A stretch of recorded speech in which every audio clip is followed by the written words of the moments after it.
कोई डिले नहीं होना चाहिए, ब्यूरोक्रेटिक हर्डल्स बिल्कुल नहीं होना चाहिए।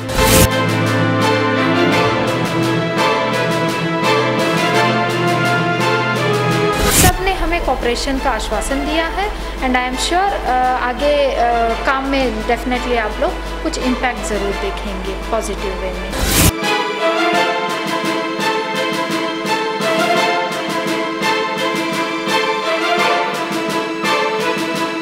जब तक फिरियादी ख़त्म नहीं होते यहाँ सुनवाई होती रहेगी। और जनता दर्शन में एक ये सिस्टम अडॉप्ट किया है कि जो भी शिकायतकर्ता आएंगे they will be given with a token. इससे ये सुनिश्चित होगा कि यदि उनकी समस्या निराकरण हो जाती है तो वो टर्न अप नहीं होंगे।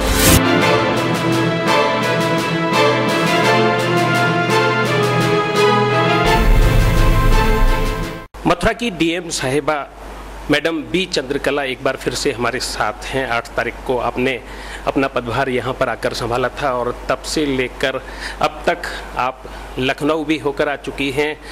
आपने एक सरसरी समीक्षा भी मथुरा की कर ली है, यहाँ के सरकारी कामकाज को भी देख लिया है। तो अब हम आपसे जान रहे हैं कि इतना सब कुछ देखने समझने के बाद कैसी आपकी अनुभूति है। और सबसे पहले हम आपसे जानना चाहेंगे, जो बैठक हुई लखनऊ में मुख्यमंत्री महोदय द्वारा जो ली गई, उसमें क्या कुछ कहा गया? देखिए, माननीय मुख्यमंत्री जी की जो बैठक ली गई, इसमें खास तौर से सरकार की प्राथमिकताएं, कानून व्यवस्था एवं सभी विभागों का संक्षिप्त ब्रीफिंग की गई कि किन किन विषयों पर विशेष ध्यान दिया जाए और दो सरकार की योजनाएं जो चल रही हैं उनमें कैसे तेज़ी लाया जाए, और यदि कोई फील्ड में दिक्कत आती है तो सीधे उच्च अधिकारियों से संवाद किया जाए और तत्काल इसका निराकरण करते हुए जनता को जो लाभ पहुंचना है न्यून समय में पहुंचा जाए। मुख्य जोर लॉ एंड ऑर्डर पर विशेष जोर रहा। एट सेम टाइम बिजली व्यवस्था सही करने और जलापूर्ति पर भी, और ग्रामीण विकास के भी जो प्राथमिकताएं जैसे आवासीय योजनाएं हैं इनका भी फील्ड पर इम्प्लीमेंट करवाना, तो ये उनके सबसे सर्वोच्च प्राथमिकताएं थी।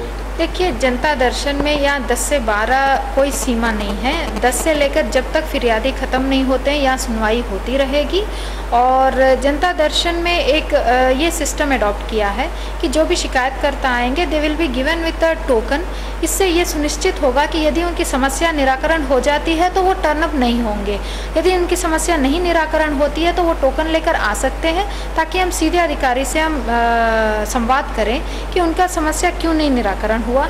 और ये जो शिकायतें यहाँ दर्ज होती हैं इनकी हम एवरी 1 वीक में मीटिंग करके इनका आख्या प्राप्त करते रहेंगे, जिससे कि अधिकारी मौके पर जरूर जाएं और शिकायतकर्ता की मौजूदगी में जांच करें और उनके हस्ताक्षर युक्त ही आख्या हमें वापस भेजें। सब कुछ समझने के बाद, जानने के बाद क्या कुछ आपने अपने माइंड में? देखिए, आज जो प्रथम मुलाकात हमारे अधिकारियों से आज यहाँ पर हुई है, उनको मैंने मेरा व्यू क्लियर किया है जी, कि मैं किस ढंग से काम चाहती हूँ। कैसे चाहती हूँ? बिल्कुल कोई डिले नहीं होना चाहिए, ब्यूरोक्रेटिक हर्डल्स बिल्कुल नहीं होना चाहिए। निर्णय जिस स्तर पे लेना है वो त्वरित निर्णय लें, निर्णय के अभाव में कोई काम ना रुके। यदि काम चालू है मौके पर तो उसकी गुणवत्ता पर विशेष ध्यान देना चाहिए। गुणवत्ता यदि सही नहीं है तो उसका दंडित करने में मैं कतई पीछे नहीं हटूंगी, क्योंकि निर्माण कार्यों की गुणवत्ता ही सबसे अहम चीज़ होती है, क्योंकि ये कई सालों के लिए हम ये संपत्तियां सृजित करते हैं। यदि यही संपत्तियों का हम गुणवत्ता नहीं मेंटेन करते हैं तब तो फिर सरकारी धन, जनता का धन ये वेस्ट होगा। तो ये मेरी प्राथमिकता है। हर अधिकारी, हर विभाग की अलग अलग निर्देश हैं, तो उसी अनुसार अधिकारियों को त्वरित जन समस्याओं का निराकरण ही मेरा मेन फोकस है। आमतौर पर सरकारी कामकाज आपको कैसा लग रहा है और यहाँ के लोग आपको कैसे लगते हैं? बहुत कोऑपरेटिव है कई वर्ग के लोग हमसे मिले हैं और सबने उनका कोऑपरेशन हमको आश्वस्त किया है। वकील संवर्ग से भी आए हैं, पॉलिटिकल से भी आए हैं, लोकल बॉडीज से भी आए और अधिकारी वर्ग, कर्मचारी वर्ग सभी मिले हैं। सब ने हमें कोऑपरेशन का आश्वासन दिया है एंड आई एम श्योर आगे काम में डेफिनेटली आप लोग कुछ इम्पैक्ट ज़रूर देखेंगे पॉजिटिव वे में। चिकित्सा, शिक्षा और नगर विकास, इन पर थोड़ा सा प्रकाश। चिकित्सा में मैंने अभी बताया था कि आज के औचक निरीक्षण में मुझे ज़िला अस्पताल में तमाम जो कमियां मिली हैं 3 दिन का समय दिया गया है कि ये कमियों को निराकरण करे। वहाँ जनरेटर ना चलना, समय से लाभार्थियों को थ्रू एम्बुलेंस 102 की सुविधा से घर ना पहुँचाना, उनको समय से खाना न देना, ये बहुत ही अक्षम्य है। लेकिन आज वहाँ पर इतनी कम स्टाफ देखकर यदि हम कोई कार्रवाई भी करते हैं तो हम 0 स्टाफ के साथ रह जाएंगे। इसलिए उन्हीं अधिकारियों को टाइम देकर चेतावनी सहित 3 दिन में पुनः मुआयना होगा।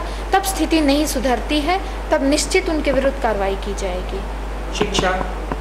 शिक्षा फिलहाल अभी मैंने टच नहीं किया है। नगर विकास में सभी टेंडर पारदर्शी होने चाहिए, नदी नाले समय से साफ हो जाना चाहिए, जिनको क्षमता है उन्हीं को काम आवंटित करना चाहिए। इस तरह के मैंने काफ़ी निर्देश दिए हैं। होप सो आगे इसमें पॉजिटिव अच्छा काम होगा। चलिए मैडम, आज आपने इतना वक्त दिया, इतनी बातचीत हमसे की, इसके लिए आपका बहुत बहुत धन्यवाद। अभी तक हमारे साथ रहीं मथुरा की नवनियुक्त डीएम साहिबा मैडम बी चंद्रकला, जो जनपद के कामकाज को अब काफ़ी समझ बूझ रही हैं और आपने एक सोच भी अधिकारियों के समक्ष रखी है कि वे कैसा कार्य चाहती हैं। हम उम्मीद करते हैं आपके विचारों को जानते हुए अच्छी सोच है आपकी कि यहाँ पर कार्य भी अच्छा ही होगा। कैमरा पर्सन प्रमोद के साथ योगेश खत्री।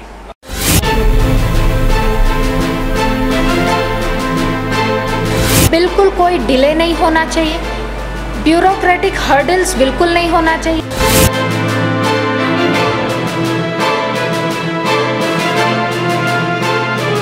सबने हमें कोऑपरेशन का आश्वासन दिया है एंड आई एम श्योर आगे काम में डेफिनेटली आप लोग कुछ इम्पैक्ट ज़रूर देखेंगे पॉजिटिव वे में।